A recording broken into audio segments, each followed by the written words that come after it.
Hello people, ako nga pala si Lulu na isang chihuahua. May ikukuwento ako sa inyo. Isang araw, ginising ako ni Mommy number 2. Sabi niya, "Wake up, we're going out." Pero hindi niya sinabi sa akin kung saan kami pupunta. Nagtataka ako kung saan. Pero ang aga niya akong ginising. Sinakay niya ako sa sasakyan, nilagay niya ako sa car seat, tinitingnan ko ang paligid, ang daan kung nasaan na kami. Nag-i-start na akong kabahin. Saan ba nila ako dadalhin? Ipamimigay ba nila ako? Bakit hindi nila sinasabi sa akin kung saan kami pupunta? Nasa car seat lang ako. Nakakakaba na ito, baka pamimigay nila ako. Ang haba-haba ng biyahe, nakatulog na si Kuya Koy. Meron akong dalawang Kuya Koy. Isang malaki at isang maliit na Kuya Koy. Nakatulog na sila sa haba ng biyahe, hindi ako makatulog. Tinitingnan ko pa rin yung daan para kapag iniwan nila ako, alam ko kung saan ang pabalik. Hanggang ngayon, hindi pa rin ako natulog. Nagising na yung mga kuya-kuys ko at gising na gising pa din ako. Nakakapagod palang magbiyahe. Ang mga tao, hindi ko alam, hindi nila sinasabi kung saan. Ang sabi nila, holiday. Ano yung holiday? Ngayon, nag-stop over kami. Pinapaihi nila ako. Sabi nila, you have to wiwi and pupu. Paano ako magwiwiwi and pupu? What Hindi to ako drink? makakain Come sa here. You kaba haven't at drink yet. nerbiyos dahil hindi ko alam kung saan kami pupunta. Anong holiday? Anong holiday? Hindi ko alam ang holiday. So wala akong ginawa kung hindi suminghot, tingnan ang aking paligid dahil hindi ako makatulog, kinakabahan ako. Pero si Daddy number 2, pinapakain niya ako, ayokong kumain kasi nga Lulu. nininervyos ako.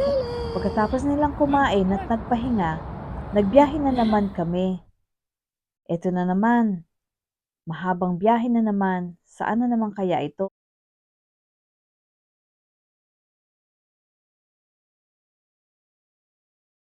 Dito pala, inalis na ni Mommy number 2 yung um, aking car seat. Nilagyan na lang niya ako ng seatbelt. Kasi daw, napansin niya, maliit na yung car seat ko. Si Kuya Koy na bunso, nag-e-enjoy siya. Tinitingnan ko lang siya, nakikinig ng music. Eto, dumaan kami sa tunnel. Nakakatakot pala yung tunnel, ano?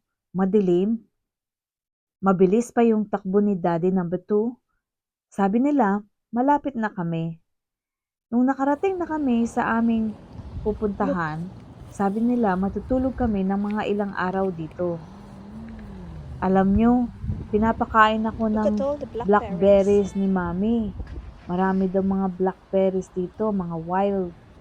Pero ayoko kasi hindi ko pa nasubukan eh. Hindi ko alam kung laso nito. Hindi kaya nila ako niloloko. Kailangan malaman ko kung saan kami pupunta. Kasi hindi ko alam, baka nililigaw nila ako o ipamimigay nila ako. Ay nako, nakakakaba talaga. Hindi pa rin ako makapupo at makawiwi. Balisang-balisa pa rin ako.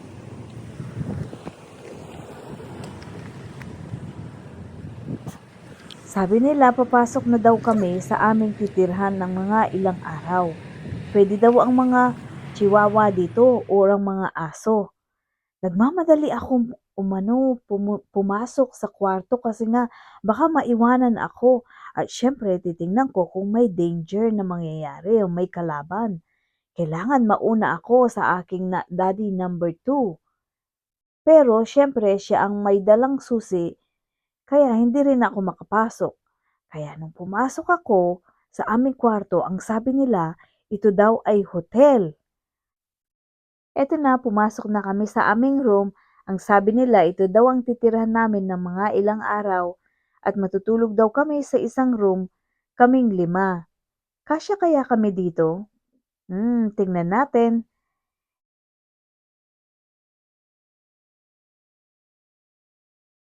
Excited ako, bumalik ang aking mga kuya-kuys. Akala ko iniwan na nila ako. Ngayon pala kinuha lang nila yung mga gamit sa sasakyan para daw aalis kami mamaya. Sabi nila pupunta daw kami sa seaside. Ito pala yung papuntang seaside. Masikip ang daan. Ganyan pala, malayo din pala yung pupuntahan din namin. Pero worth it naman dahil ang ganda ng view. Marami akong mga nakitang aso nung nasa seaside kami. Alam nyo, hindi ako naligo kasi nga hindi ako marunong mag-swimming. Takot ako sa tubig. Kaya yung mga kapatid ko o yung mga kuya-kuys ko, sila na lang ang mga naglaro sa tubig. Ipapakita ko sa inyo kung ano yung mga pinuntahan namin. Hindi ko alam kung yung mga ibang aso nag-e-enjoy ba kapag nag-holiday sila. Nag-e-enjoy yung mga human, yung mga tao, pero kami ba nag-e-enjoy, kaming mga aso? Hindi ko alam. Kasi first time kong mag-holiday ng matagal na ganito. Siguro kung lagi kaming nag-holiday, baka masanay ako. Ngayon hindi pa ako sanay kasi hindi ako makakain, hindi ako makapupo, hindi ako makawiwi, balisang-balisa ako, takot na takot. Pero kung siguro isasanay ako ni na mami at saka ni na daddy, siguro baka magustuhan ko na din. Alam nyo, minsan nakakapagod din mag-holiday Puro lakad dito, lakad doon. Minsan sila lang ang nag-e-enjoy. Pero masaya ako at kasama ako ngayon. Dahil lagi lang ako naiiwan sa bahay kapag umaalis sila, kapag magsa-shopping, hindi ako kasama, pupunta sila maghapon silang wala. Nasa bahay lang ako. Alam nyo, naiinip ako, puro na lang ako tulog dito, tulog doon. Wala akong ginagawa. Di naman ako mahilig sa toys. Ganyan lang ang buhay ko. Tapos, syempre, pagdating nila, excited na excited ako. Tapos sabi nila, hindi daw kami maglalakad kasi masyadong malamig, umuulan, etc. Hay, ang daming dahilan ng mga taong ito, mga human na ito. Pero, syempre, love na love ko sina mami at saka si daddy at ang mga kuya-kuys ko. Excited na excited ako pag nasa bahay sila. Kasi may kalaro ako. Alam nyo, itong beach na pinuntahan ni na mami at daddy, mga kasama ko, ay bawal ang aso. Kaya doon lang ako sa may nagpunta sila sa may seaside. Kami ni mami, nandito lang kami sa may sa may parang maliit na town, pero katabi din nila, hindi kami lumayo. Kaya hindi kami nagtagal masyado kasi bawal daw yung aso. Pero ang daming aso sa paligid. Hindi lang sila makapunta dun sa may seaside at saka sa may tubig, hindi sila naliligo. Kaya sina kuya na lang ang umupo at matsyag-matsyag doon, nagtingin-tingin kung ano ang makita nila. Ako at saka si mami, nandoon lang sa naglalakad at tinitingnan yung mga taong naglalakad din at saka yung mga aso na ang gaganda nila at saka ang tatapang ng iba. Yung iba medyo hindi masyadong friendly, o yung iba naman friendly pero ako yung takot. Umuwi kami ng maaga dito kasi sabi ni mami, hindi kami pwedeng gabihin dahil hindi namin alam yung daan at saka matirik. Alam nyo naman pag sa seaside, alam nyo, ako hindi ko alam. Kasi bago pa lang ako nagpunta dito sa seaside na yung pagpunta sa seaside is masyadong masikip ang daan, tapos dadaan ka pa ng maraming bundok o para lang makapunta sa seaside. Kaya sabi ni mami, wag daw kaming gabihin kasi hindi namin alam ang daan at saka mag-isa lang daw kaming nag-holiday. Kami lang pamilya nag-holiday. Hindi tulad noon daw na madami silang nag-holiday, mga 4 na sasakyan, 5 sasakyan, ganyan. Pero ngayon, kami-kami lang.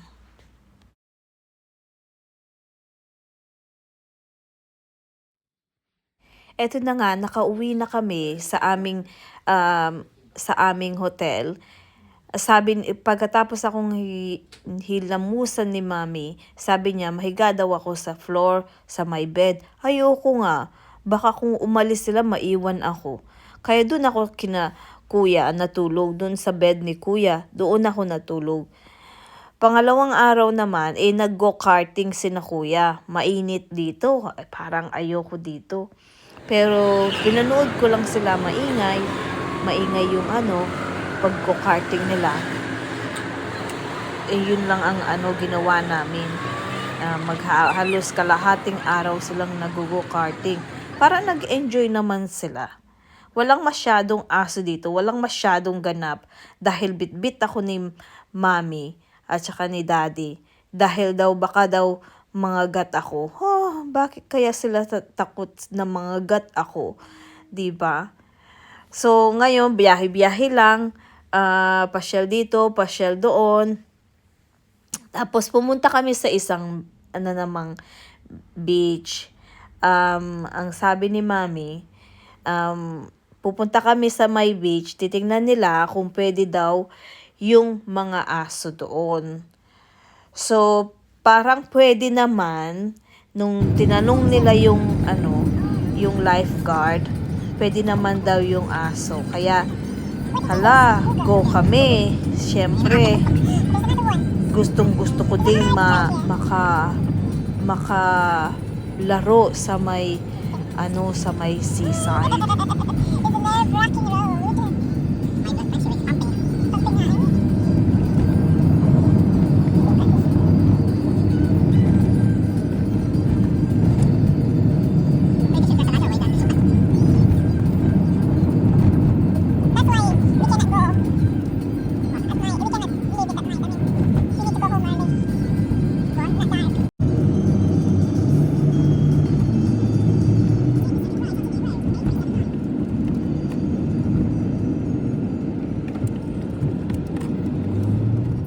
Sabi nung mama, pwede daw ako dito, katulad ko, yung mga aso.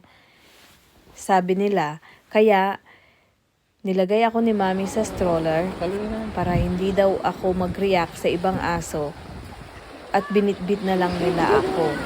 Kasi may mga ibang aso na nandoon naglalaro sa seaside.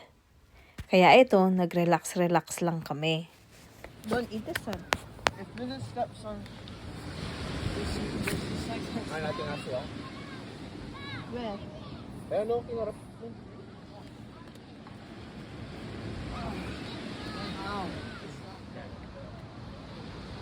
Let's go to the water, Lulu. Kung pwede may dalang ka rin. Dalan mo. Mahal galit. Ayun, dalan mo. 212. Ha?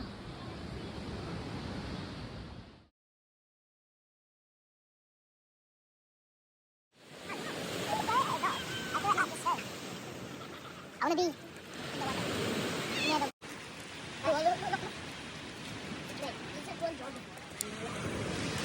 It's better here, Michael.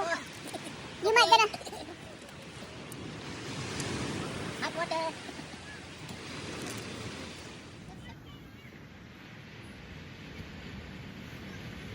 Lulu is relaxing, look.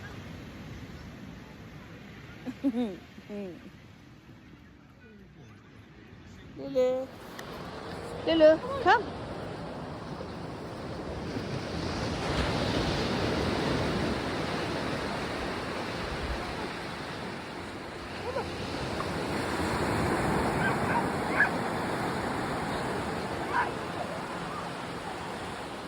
Come here. Lulu, come. Malamig sa paa ang buhangin, lalo na pag mamasa-masa, hindi masyadong mainit. Alam niyo, gusto kong mag-swimming kaso takot ako sa tubig. Baka next time, sana lagi kaming nasa seaside. Next year, Sam na, mag-holiday ulit kami sa seaside. Pag siguro lagi ako mag-holiday, siguro masanay na ako. Lili!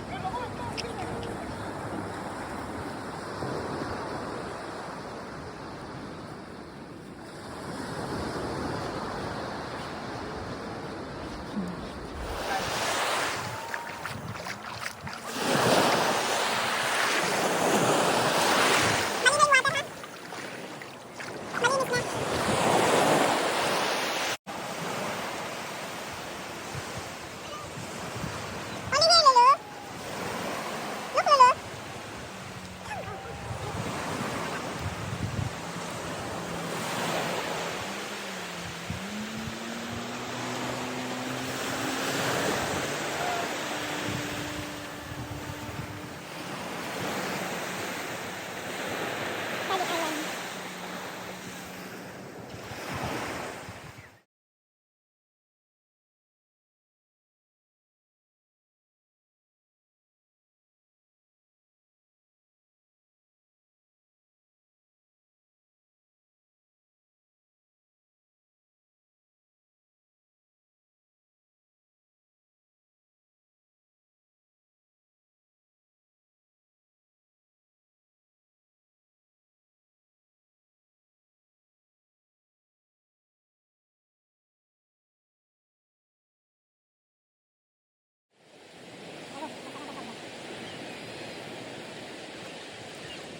Pinalaro ako ni Mami sa mga bato-bato. Sabi ni Mami, masanay na raw ako at matuto na raw akong mag-hiking.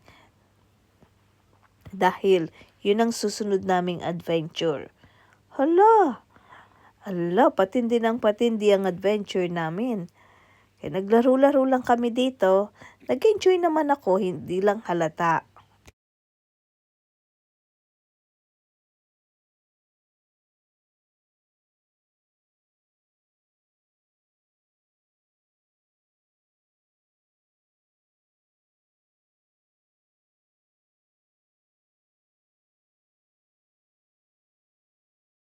Ako ni Mami sa may tubig.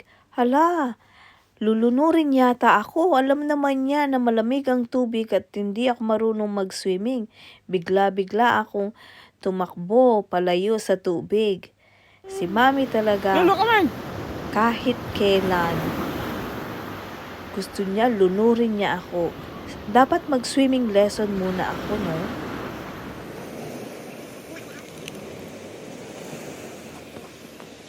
Hello, Lulu. Lulu. Come on, walk, Lulu, walk! Walk!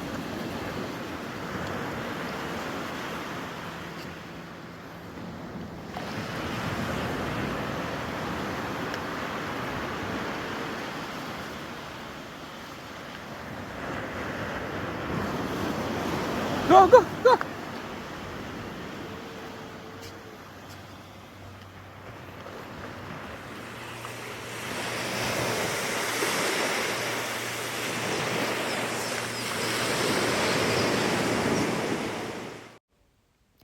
Nagpunta naman kami dito sa may lighthouse. Dito, maraming grass, hindi sand. Alam nyo, sabi ko kay Mami, bitbitin niya lang ako kasi maraming people. Natatakot ako, pero sabi niya maglakad-lakad daw ako dahil okay naman. Hindi naman nila ako i-approach ng mga tao at saka ng mga aso. Mga kapwa ko aso.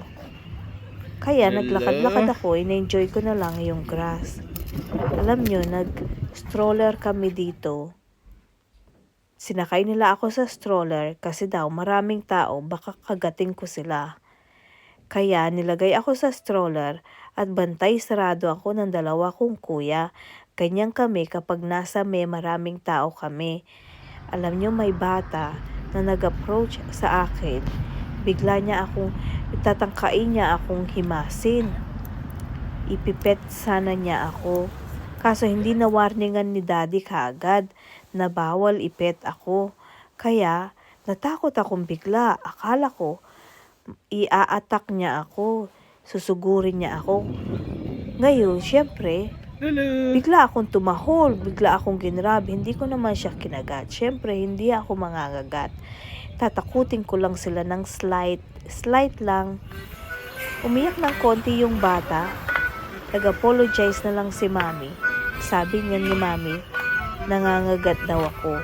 Excuse me mami, wala pa akong kinagat. Ha? Malapit na akong mangagat. Kaya ilayo mo na ako. Hanggang dito na lang. Sana panoorin nyo yung susunod kong video at video ni mami. Bye!